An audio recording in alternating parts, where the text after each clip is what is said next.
আচ্ছা এরপরে কিছু তো না, ভয় পেও না, ভয় পেও না, কি হয়েছে কো?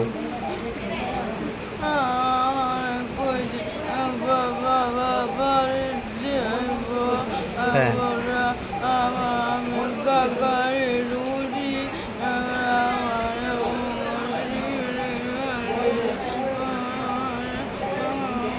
মারছে, কলা চিপ দিছে। তার নাম কি আছিল নাম? বড়ি খাওয়া দিছে, ট্যাবলেট খাওয়া দিছে। হ্যাঁ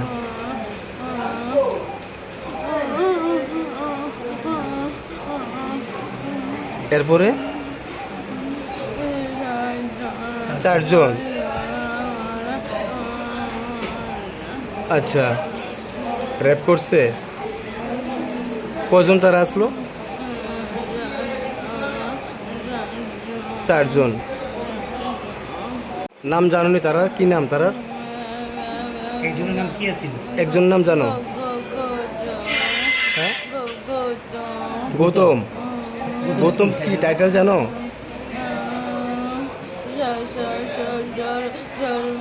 শর্মা। শর্মা।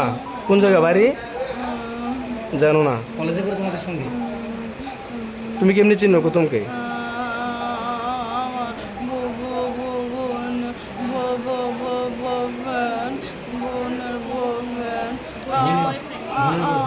ও তোমার বোনের বয়ফ্রেন্ড?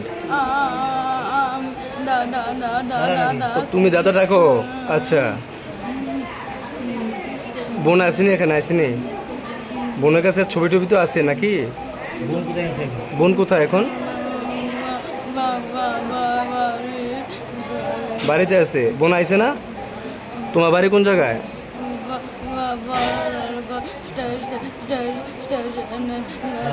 বাজারঘাট স্টেশনের লোকে। আচ্ছা কোন সময় হয়েছে ঘটনাটা?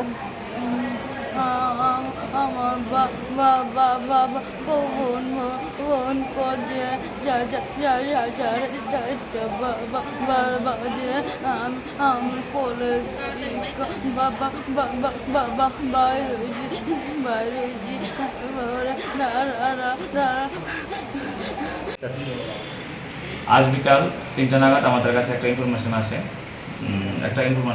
যে একটা সেক্সুয়াল অ্যাসল্টের একটা ইনফরমেশন আসে। সাথে সাথে আমতলী পিএসএ স্টাফ দুটো ভাগে একটা যে আসামি ওকে ধরতে পাঠায়, আর একটা এজিএমসির মধ্যে যায় মেয়েটার বাসা নেওয়ার জন্য।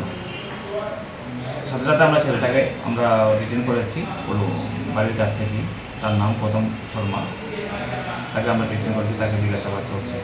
আর আমাদের কাছে একটা রিটেন কমপ্লেন আসে, এখন এসছে। রিটেন কমপ্লেনটা হলো যে গত পরশুদিন ছেলেটা মেয়েটা সারাদিন ঘোরাফেরা করেছে এবং রাত্রেবেলা 8:30 নাগাদ 8:30 নাগাদ মেয়েটার ইচ্ছার বিরুদ্ধে ছেলেটা ফিজিক্যাল রিলেশন করেছে। এটাই হলো অভিযোগ। আসামিকে ধরার পর তার প্রাথমিক তাকে তদন্ত করে কি বেরিয়েছে? আসামিকে জিজ্ঞাসাবাদ, প্রাথমিক যে তদন্ত, আমরা মোবাইল ফোনটা দেখেছি। মোবাইল ফোন কল রেকর্ডে আমরা দেখতে পাচ্ছি যে তাদের মধ্যে অনেক কনভারসেশন হতো। কল রেকর্ডে তাদের মধ্যে অনেক কনভারসেশন হতো। আর বাকিটা এখনো ইনিশিয়াল স্টেজে আছে, আমরা জানিয়ে দেবো। উনি কি সিঙ্গেল একই নাকি উনি গেম না, এখন পর্যন্ত তো এই কমপ্লেন মূলত আমরা সিঙ্গেলই এসছে আমাদের কাছে। কতগুলো ভার্সনটা যে ইন্টারোগেশন যতটুকু করেছে ততটুকু সিঙ্গেলই এসছে আমাদের কাছে। কমপ্লেনটা কে করেছে? কমপ্লেনটা মেয়েটার মা করেছে। কেস নাম্বার কত? কেস নাম্বারটা হলো Amtali PS case number 70 under section 376।